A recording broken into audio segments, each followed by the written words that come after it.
A short time ago, the United States military began major combat operations in Iran. Our objective is to defend the American people by eliminating imminent threats from the Iranian regime, a vicious group of very hard, terrible people.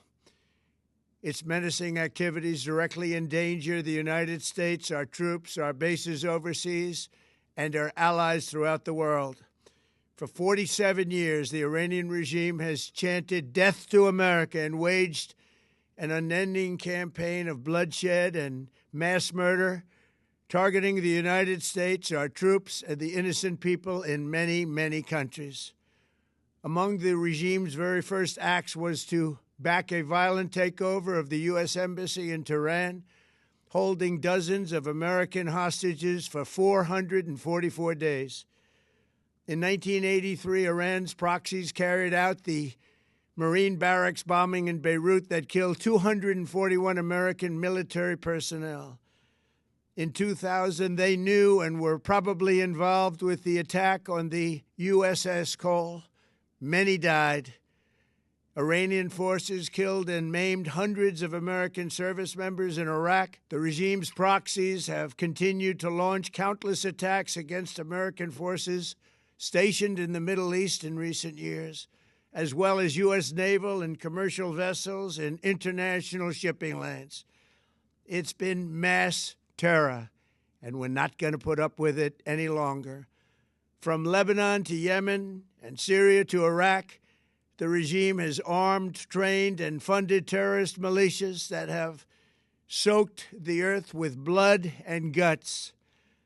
And it was Iran's proxy, Hamas, that launched the monstrous October 7th attacks on Israel, slaughtering more than 1,000 innocent people, including 46 Americans, while taking 12 of our citizens hostage. It was brutal, something like the world has never seen before.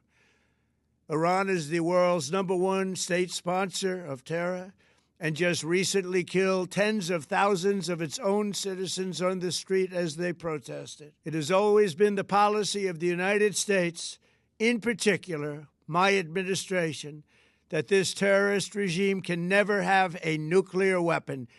I'll say it again, they can never have a nuclear weapon. That is why in Operation Midnight Hammer last June, we obliterated the regime's nuclear program at Fordow, Natanz, and Isfahan. After that attack, we warned them never to resume their malicious pursuit of nuclear weapons, and we sought repeatedly to make a deal. We tried. They wanted to do it. They didn't want to do it. Again, they wanted to do it. They didn't want to do it. They didn't know what was happening. They just wanted to practice evil. But Iran refused, just as it has for decades and decades. They've rejected every opportunity to renounce their nuclear ambitions, and we can't take it anymore. Instead, they attempted to rebuild their nuclear program and to continue developing long-range missiles that can now threaten our very good friends and allies in Europe, our troops stationed overseas, and could soon reach the American homeland.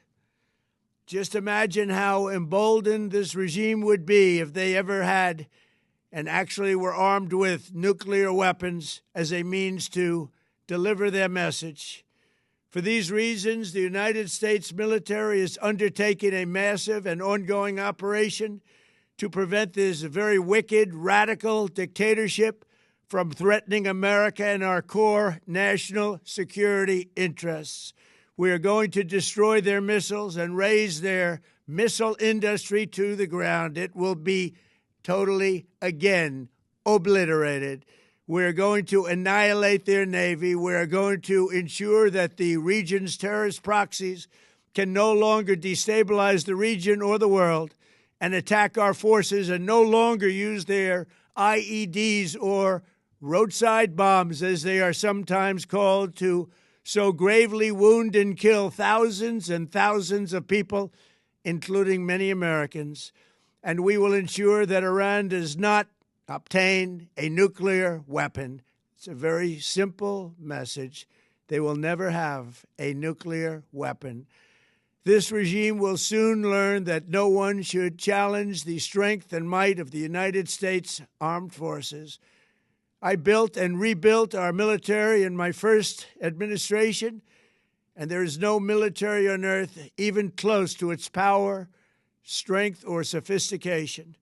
My administration has taken every possible step to minimize the risk to U.S. personnel in the region. Even so, and I do not make this statement lightly, the Iranian regime seeks to kill. The lives of courageous American heroes may be lost, and we may have casualties. That often happens in war. But we're doing this not for now. We're doing this for the future, and it is a noble mission. We pray for every service member as they selflessly risk their lives to ensure that Americans and our children will never be threatened by a nuclear-armed Iran. We ask God to protect all of our heroes in harm's way, and we trust that, with his help, the men and women of the armed forces will prevail. We have the greatest in the world, and they will prevail. To the members of the Islamic Revolutionary Guard, the armed forces, and all of the police, I say tonight that you must lay down your weapons and have complete immunity, or, in the alternative, face certain death. So, lay down your arms. You will be treated fairly with total immunity, or you will face certain death. Finally, to the great, proud people of Iran, I say tonight that the hour of your freedom is at hand. Stay sheltered. Don't leave your home. It's very dangerous outside. Bombs will be dropping everywhere. When we are finished, take over your government. It will be yours to take. This will be probably your only chance for generations. For many years, you have asked for America's help, but you never got it. No president was willing to do what I am willing to do tonight. Now you have a president who is giving you what you want. So let's see how you respond. America is backing you with overwhelming strength and devastating force. Now is the time to seize control of your destiny and to unleash the prosperous and glorious future that is close within your reach. This is the moment for action. Do not let it pass. May God bless the brave men and women of America's armed forces. May God bless the United States of America. May God bless you all. Thank you.